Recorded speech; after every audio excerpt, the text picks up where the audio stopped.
professeur Patrick Lévy disait tout à l'heure, il faut construire une épistémologie. Ben, ça tombe bien, parce que c'est ce qu'on vous a demandé de faire aujourd'hui, de plancher sur l'épistémologie et la kinésithérapie. On vous écoute. Bien, bonjour à tous. Je vous remercie pour votre invitation qui, lorsque je l'ai reçue, m'a surpris. J'ai même cru à une erreur liée à une homonymie. Et aujourd'hui, elle m'intimide parce que c'est un sujet dont je suis très éloigné. Et je vais vous expliquer pourquoi. Et je dois vous dire que ce matin, dans le bus qui m'a mené ici, j'ai été pris de panique en découvrant que mon nom était l'anagramme en allemand de Kiné Enteilen, ce qu'on peut traduire par fuir le kiné en prenant ses jambes à son cou. Expression qui suggère une souplesse que je n'ai plus. Voilà. Alors, j'ai fait quelques recherches pour voir s'il existait une épistémologie de la kinésithérapie.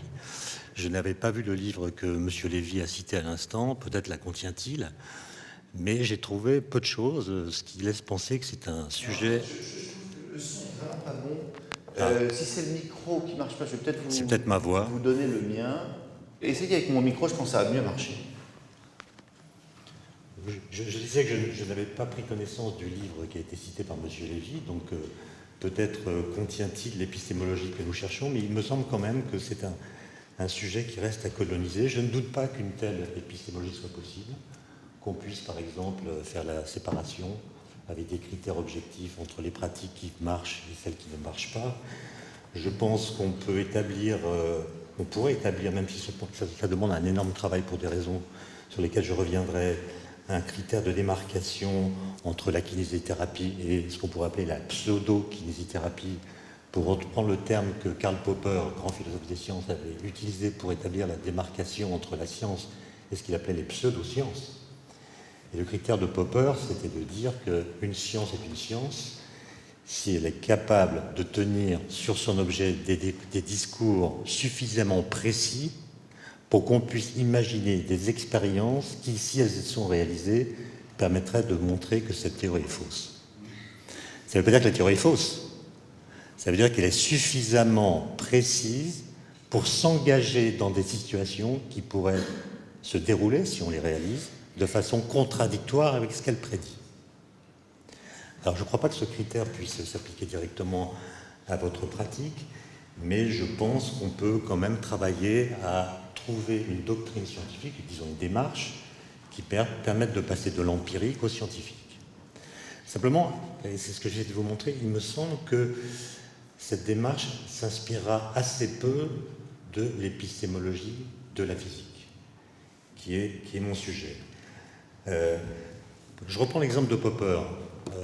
Il y a l'actualité qui a évoqué récemment la découverte du boson de Higgs, particule qui a été découverte au CERN grâce à un gros accélérateur en 2012.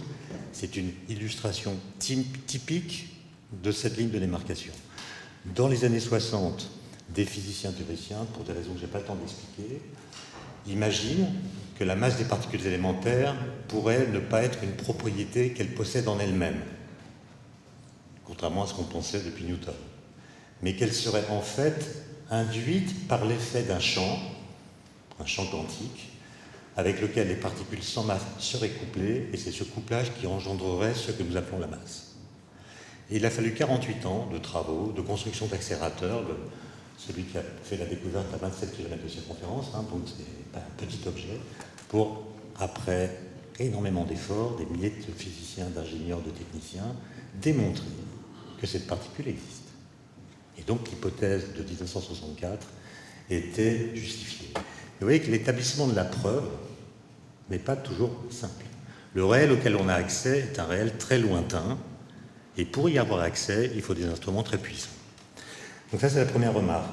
Une anecdote qui pourra peut-être vous aider. Rutherford, le physicien qui a découvert le noyau de l'atome, disait, c'est une provocation, mais il est intéressant de l'entendre, la science, c'est soit de la physique, soit de la philatélie.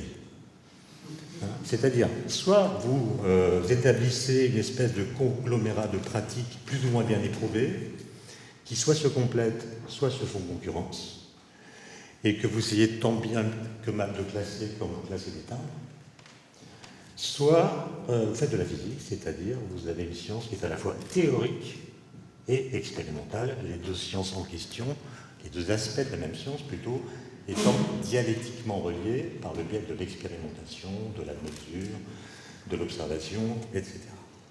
Alors, il s'agit évidemment d'une caricature, mais je pense que l'épistémologie de la kinésithérapie, si elle existe, est dans une position intermédiaire.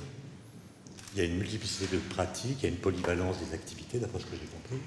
Et donc l'épistémologie, forcément, sera quelque part entre la philothélie et la physique. Il y a une différence entre la physique et la kinésithérapie, c'est que vous ne pouvez pas exagérément simplifier votre objet. Votre objet étant le corps avec ses pathologies. Vous ne pouvez pas le simplifier. Alors que nous simplifions nos objets. Et je vous dirai tout à l'heure comment. Il y a toutefois une ressemblance qui a été évoquée par M. Lévy tout à l'heure, c'est que le corps a finalement, d'un certain point de vue, le même statut que l'univers. C'est-à-dire qu'il est l'objet d'un nombre considérable de croyances et de schématisations qui sont difficiles à concurrencer, surtout si ce que vous avez à dire, vous, scientifiques, est moins séduisant que ce que d'aucuns ont envie de croire. Et donc, résister à ce qu'on a envie de croire vrai est une tâche infinie, à laquelle il ne faut pas renoncer, mais qui, d'une certaine façon, est perdue d'avance. Alors, je disais que la physique peut simplifier son objet. En fait, la physique moderne, celle qui est née avec Galilée, est devenue puissante parce qu'elle a limité son ambition. Je vous donne un exemple tout simple, la chute des corps. Étudier la chute des corps, pour Galilée, c'est étudier la trajectoire d'un corps qui tombe. Ce qui est un tout petit aspect du problème. Il ne s'occupe pas de la cause. À l'époque, on ne connaît pas les lois de la gravitation telles qu'on les connaît aujourd'hui. Il ne s'occupe pas de la cause. Il s'occupe simplement de la trajectoire. Et de la question de savoir comment elle est temporellement parcourue. Mais la vraie question, la question complète, c'est qu'est-ce qui se passe dans la tête de quelqu'un qui tombe ? À quoi pense-t-il, etc. Bon, ça c'est trop compliqué. On le laisse de côté. Et c'est justement parce qu'elle a limité son ambition que la physique est devenue une science efficace et opératoire. Bon. Et ces lois sont des lois qu'on ne tire pas de l'empirie, qu'on ne tire même pas de l'observation. Et ça, c'est une différence importante. Un philosophe des sciences que j'aime beaucoup, qui s'appelle Alexandre Coiré, disait « Le pari de la physique, c'est qu'on peut expliquer le réel empirique par l'impossible. » Par l'impossible, ça veut dire par des lois qui contredisent ce qu'on observe. Et donc vous voyez que le statut de l'observation physique est très problématique. Parce que ce qu'on observe, c'est que les corps lourds tombent plus vite que les corps légers. Et la vraie loi de la chute des corps, c'est que tous les corps tombent à la même vitesse, quelle que soit leur masse. Donc la loi de la chute des corps dit le contraire de ce que nous observons quand nous faisons tomber des corps. Donc vous voyez qu'il y a quelque chose de très singulier avec la physique qui ne me semble pas directement transposable à votre pratique. Et comme vos critères de démarcation, si tant est qu'ils existent déjà, sont assez flous, évidemment, ça laisse prise à des discours ou à des pratiques de type charlatanesque qui ont été évoquées. La polyvalence dont vous avez parlé, monsieur Ardayou, c'est un atout, évidemment, puisque ça donne accès à une multitude de soins et de réparations possibles. Mais c'est aussi un handicap, parce que ça vous confronte à des discours partiels qui viennent la contredire ou la critiquer. Alors, une anecdote, si vous me permettez. Un jour, j'avais mal au genou, je suis allé voir un ostéopathe qu'on m'avait recommandé, sans me préciser qu'il était lacanien. Et je lui ai dit, écoutez, j'ai mal au genou. Et il m'a demandé, est-ce que vous avez un problème de couple? Ben, je dis non. Il dit, oui, souvent on a mal au genou parce qu'il y a un problème d'articulation entre le je et le nous. Problème de genou. Bon, j'ai compris qu'il fallait que j'aille voir un kinésithérapeute. Voilà.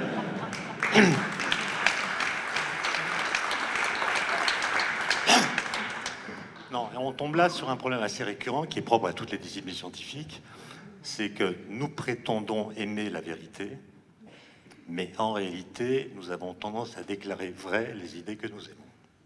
D'accord ? Et il n'y a pas grand-chose, à mon avis, à faire pour lutter contre ça. Nous avons affaire, nous physiciens, surtout quand on parle de l'origine de l'univers, par exemple, à des personnes qui veulent savoir, qui veulent connaître la conclusion, qui cherchent des cautions scientifiques à leurs croyances. Alors que vous avez affaire à des gens à des personnes qui souffrent, et votre pratique, avec toutes les limitations qui sont les siennes, sont mises en concurrence déloyale avec des pratiques moins éprouvées, mais qui promettent davantage. De même que nous sommes mis en concurrence avec des discours selon lesquels les constantes fondamentales de la physique ont été choisies par un être transcendant pour que la vie soit possible. Bref, par des discours qui nous racontent que notre origine est beaucoup plus prestigieuse que ce que les physiciens en disent. Et c'est peut-être la question centrale sur laquelle je voudrais terminer. C'est que parler de science à propos de la kinésithérapie, si on veut se rapprocher de l'épistémologie de la physique, suppose de faire une théorie du corps. Une théorie, disons, scientifique du corps. Et la question sur laquelle je voudrais finir, c'est est-ce que cette théorie est possible? Et si vous prétendez qu'elle l'est, en en proposant une par exemple, comment serez-vous sûr que cette théorie est complète? On pourra toujours vous dire, est-ce que vous n'avez pas oublié de tenir compte de têtes fluides, mystérieux, qui connecteraient tel organe à tel autre? Ou bien vous avez obligé de tenir compte de l'intrication quantique qui relie ce qui se passe dans votre oreille gauche à ce qui se passe dans votre orteil droit, par exemple. Et donc on pourra toujours imaginer qu'il y a quelque chose dans votre corps, ou dans le corps en général, dont votre théorie n'a pas tenu compte. Ce qui donnera à votre discours une portée qui pourra être critiquée avec cet argument. Alors, si on en vient à la physique, cette question était une question centrale de l'épistémologie du XXe siècle, à propos de la physique quantique, peut-être que vous connaissez ça. En physique quantique, dans les années 20, on comprend que quand on fait une mesure sur une particule, qui est dans un état dit superposé, on a une chance sur deux de trouver tel résultat, et une chance sur deux de trouver tel autre résultat. Et c'est le hasard pur qui décide du résultat que vous allez concrètement obtenir lors d'une expérience. Et cette conclusion a énormément choqué Einstein, comme vous savez, qui a proposé une alternative en disant « c'est la preuve que la physique quantique n'est pas complète. Il y a des paramètres cachés dans l'univers que nous ne connaissons pas. Mais si nous les connaissions, alors ce que nous attribuons aujourd'hui au hasard en physique quantique serait attribuable à des paramètres cachés qui, en fait, déterminent le résultat concret que vous obtenez. » Et donc, il a écrit un article disant « La physique quantique n'est pas complète, il lui manque des éléments de réalité qui existent dans la réalité, mais qui ne sont pas pris en compte par son formalisme. » Ce serait une trop longue histoire à vous raconter, mais il se trouve que cette question a pu être tranchée au cours du XXe siècle par des expériences cruciales, au sens de Karl Popper, qui ont montré que les variables cachées auxquelles Einstein ne croyait n'existent pas. Et donc, dans son propre champ, la physique quantique a été démontrée complète, et ça ne veut pas dire que pour le corps, des arguments aussi simples puissent être utilisés.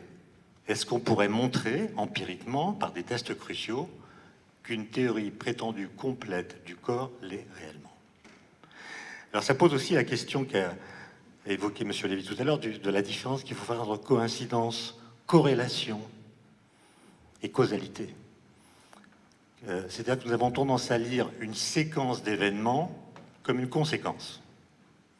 Si un événement ou une action précède une autre action, nous avons tendance à croire que la première est la cause de la seconde.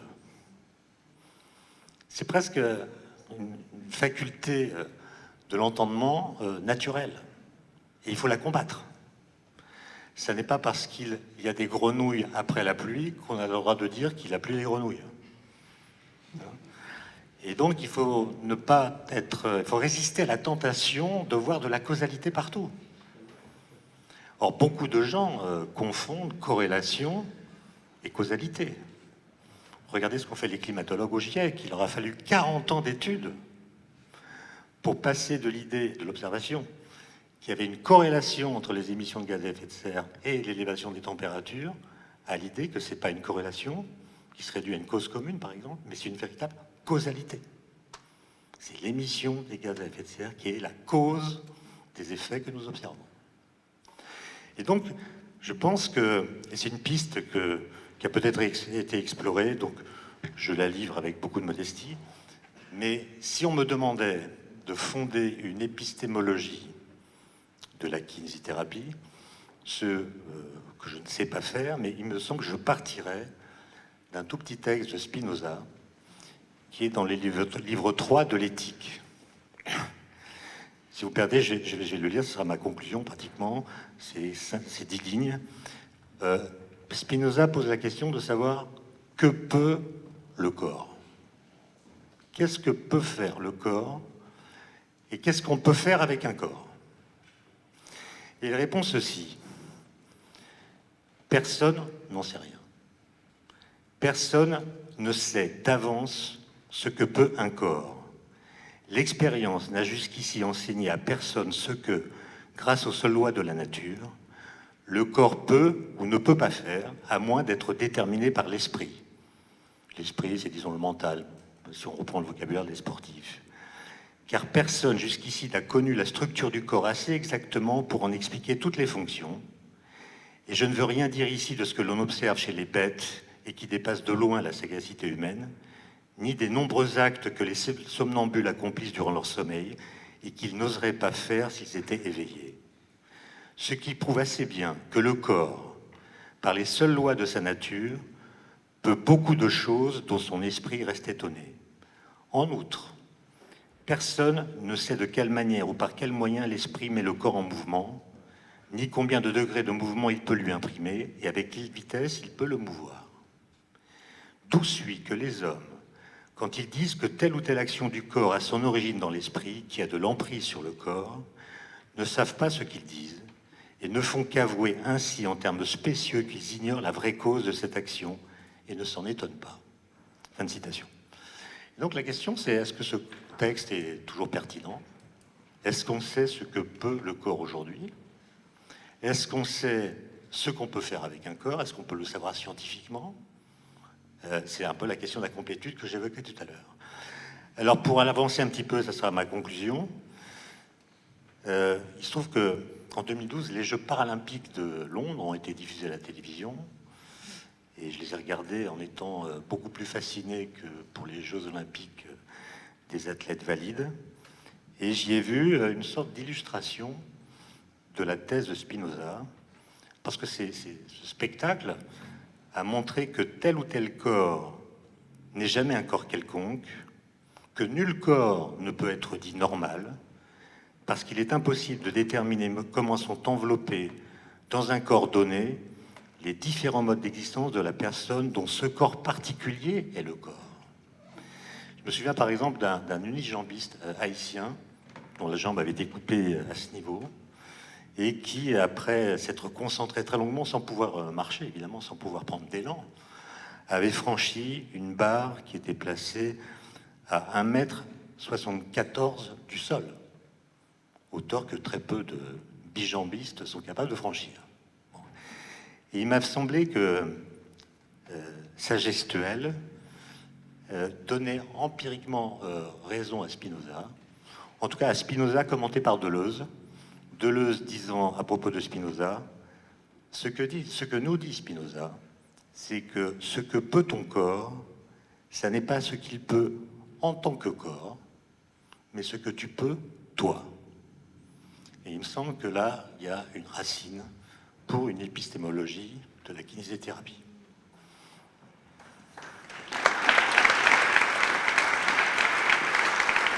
On dit qu'aujourd'hui, la société est traversée par une crise des élites. Est-ce que vous ne croyez pas que cette crise touche aussi les scientifiques, touche la science? On a moins foi en la science et que ça pose problème et que ça fait évidemment le terreau de ces pratiques que vous qualifiez vous-même de charlatanesques. Beaucoup ont promis avec la science. On a promis que la science allait répondre non seulement aux questions scientifiques, mais aux questions morales. Pendant le XIXe siècle, il y a eu un mouvement qu'on appelle le scientisme, qui pensait que toutes les questions, y compris les questions de valeur, auraient une solution qui serait donnée par la science. Et la crise dont vous parlez, qui est réelle, elle vient à mon avis de deux choses. La première, c'est que Einstein l'avait dit d'ailleurs dans une conférence à Princeton en 1939, c'est qu'il n'y a pas de chemin qui permette de passer de la connaissance de ce qui est, que la science nous donne, à la connaissance de ce qui doit être. Et donc, la science ne nous dit pas ce que nous devons faire de la science. Elle nous dit par exemple que nous pouvons faire des OGM, nous pouvons faire des centrales nucléaires, mais elle ne nous dit pas si on doit en faire. Évidemment, quand l'idée de progrès venait transcender tout ça, on faisait tout ce qu'on pouvait faire grâce à la science. Il n'y avait pas trop d'interrogations, même s'il y a toujours eu des critiques. Aujourd'hui, ce principe transcendant n'est plus utilisé, et du coup, il y a compétition de valeurs. Les gens s'opposent en invoquant des valeurs, et comme vous le savez, la valeur d'une valeur dépend des évaluateurs, donc on n'est pas d'accord. Et enfin, il y a une deuxième cause, à mon avis, c'est le relativisme. C'est l'idée que la science est un discours comme les autres, qu'elle s'est imposée par des arguments d'autorité, mais qu'elle n'a pas, vis-à-vis de la vérité, le monopole de la connaissance. Et donc Einstein a fait la théorie de la relativité, c'est intéressant, mais on peut penser l'espace et le temps autrement qu'Einstein. Un de mes étudiants m'a dit, après que j'ai fait un cours sur Einstein, monsieur, je ne suis pas d'accord avec Einstein, parce que cette dilatation des durées dont il parle, je la sens pas. Voilà. Donc la montée de l'individu, dont on a parlé tout à l'heure, c'est la montée de la subjectivité, c'est l'encouragement au narcissisme, de sorte que chacun peut dire son mot et son sentiment à propos de connaissances qui, par ailleurs, ont été éprouvées. Et dans un tel contexte, en effet, le discours des scientifiques, surtout que lorsqu'ils relancent des promesses auxquelles plus personne ne croit, se trouve soumis à toutes sortes de critiques. Un petit mot de réaction à la tribune, Jean-Philippe Cobot peut-être? Donc effectivement, sur la dernière réflexion, c'est une question complexe et le glissement ou le passage de la notion de science à la notion d'éthique est effectivement vite fait et souvent trop vite franchi. Ça, c'est une chose. L'autre chose, je voudrais plutôt relancer une question éventuellement, c'est dans quelle mesure, et par rapport au dernier exposé, on peut penser que une des raisons de ces débats est aussi le fait qu'il y aurait plusieurs sciences, et je mets ici ou plusieurs types de savoirs, et je mets ici de côté des savoirs ou charlatanesques ou véritablement... Vous voulez dire qu'on a découvert au XXe siècle, notamment en matière de médecine, la médecine asiatique, d'autres formes de médecine qui n'avaient pas cours sous nos latitudes et qui se révèlent fonctionner, c'est ça? Notamment des pratiques aussi qui ne sont, enfin, une discussion, des pratiques qui ne sont pas nécessairement encore fondées scientifiquement, mais qui éventuellement peuvent se révéler efficaces. Alors aussi une autre question par rapport notamment au niveau de preuve dans le cadre de l'EBM. Est-ce qu'il y a plusieurs méthodologies possibles pour valider des connaissances ou des pratiques? Je voulais souligner ça par rapport à votre question pour souligner qu'il y a aussi un pluralisme des savoirs d'une certaine manière entre lesquels on ne s'y retrouve pas toujours. Alors, peut-être un mot de Patrick Lévy et puis Étienne Klein juste après. Non, juste pour dire, bon, d'abord que ce que dit Étienne Klein s'applique, je dirais, il s'applique probablement à la science dans son ensemble, mais notamment aux sciences dans le domaine biomédical. Je veux dire, aujourd'hui, les interrogations posées, par exemple, par la génétique, c'est pas les généticiens qui vont les résoudre, c'est la société dans son ensemble qui doit s'emparer de ces questions et décider ce qu'elle souhaite faire. Pour revenir sur la question de la pluralité des savoirs, moi je suis absolument d'accord avec ça. Je pense d'ailleurs que, peut-être je ne l'ai pas suffisamment souligné, mais dans le champ de la kinésithérapie, par exemple, il est possible, c'est même probable, que l'essai randomisé contrôlé ne soit pas le standard. Il y a probablement bien d'autres choses à faire. Mais si on veut utiliser des méthodes scientifiques, on peut le faire. Par contre, je pense qu'une des choses sur lesquelles il faut être un peu attentif sur la fin de votre interrogation, c'est moi, j'ai aucun problème à ce qu'on dise prenons en compte de nouvelles thérapeutiques ou des thérapeutiques anciennes qu'on revisite. Mais je pense qu'on peut faire l'effort et on doit certainement faire l'effort de les évaluer correctement. Et à ce moment-là, il n'y a pas vraiment de contradiction. Après qu'il y ait des phénomènes de pouvoir derrière ça, que bien entendu, aujourd'hui, toute une série de gens, et ça a lieu de tout temps, ont des positions de pouvoir du fait de ce qu'elles exercent ou ce qu'elles n'exercent pas. Donc évidemment que ces a priori-là ou ces questions-là pèsent sur la façon dont on organise l'évaluation. C'est pas une raison pour pas la faire. Et on renvoie à un livre qu'a écrit Toby Nathan assez étonnant sur les phénomènes magiques dans la science. Étienne Quin. Et puis on pose des questions après, c'est promis. Hein. Oui, deux petites remarques simplement. Parler de pluralité des savoirs, évidemment, c'est pertinent, puisqu'il y a effectivement une pluralité des savoirs, mais en même temps, c'est un piège, puisque du coup, on peut imaginer que d'autres formes de savoir sont ajoutées à la liste et ont la même légitimité que tous les autres. Et donc, la pluralité engendre la possibilité de théoriser le relativisme. Donc, c'est un piège dont il faut être conscient. Ça ne veut pas dire qu'il faut éviter de le faire, mais c'est quelque chose qui peut vous revenir en boomerang. Et enfin, j'ai observé là, depuis quelques années la montée en puissance de ce qu'on appelle la médecine quantique. Qu'est-ce que c'est que ça, pardon ? J'en sais rien. Il y a des colloques. Mais ce que je veux dire, c'est que, comme l'a dit M. Lévy, la science, il y a des domaines où la science nous fait rêver, l'astrophysique, etc. Mais aussi des domaines dans lesquels la science vient nous empêcher de rêver, nous interdire de rêver. Par exemple, une luxation d'épaule, ça prend un certain temps, voilà, et il faut accepter cette durée pour obtenir une guérison. Pour la question de l'énergie, c'est pareil, la physique vous dit l'énergie, ça se conserve. Donc on ne peut pas en produire. On ne peut pas produire d'énergie, et du coup, on ne peut que transformer de l'énergie qui est là en une autre forme d'énergie, ou bien transférer l'énergie qui est là à un autre système. C'est tout ce qu'on peut faire. Et une fois que vous avez ça dans la tête, il y a beaucoup de discours sur l'énergie qui deviennent ridicules et qui néanmoins sont tenus. Et donc, quelqu'un qui promeut la médecine quantique en disant les physiciens ont démontré que des particules corrélées restent corrélées à des distances très grandes, il y a des intrications mystérieuses, eh bien, on ne comprend pas, il y a un langage un peu New Age qu'on associe à ça, et on vous explique du coup que la médecine quantique est une forme d'imposture, est en réalité plus scientifique que la médecine actuelle. Et du coup, le critère de scientificité dont on a parlé, qui est une démarcation, là encore, est retourné parce qu'on vous explique que cette médecine-là, qui est vraiment ésotérique, est plus scientifique que la médecine qui ne tient pas compte de la physique quantique à juste droit. Ça me laisse pantois. Commenter. Oui, un commentaire justement sur cette médecine quantique, puisque justement l'ordre est le rempart contre les dérives thérapeutiques via les actions disciplinaires que nous pouvons mener.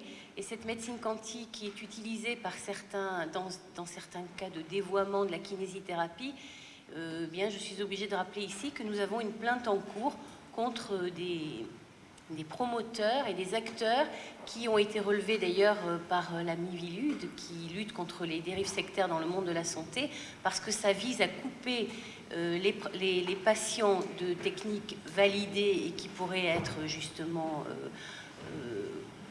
correctes pour leur pathologie. Et justement, nous avons des plaintes en cours actuellement contre des praticiens de cette fameuse médecine quantique avec des bâtons magiques et que sais-je encore.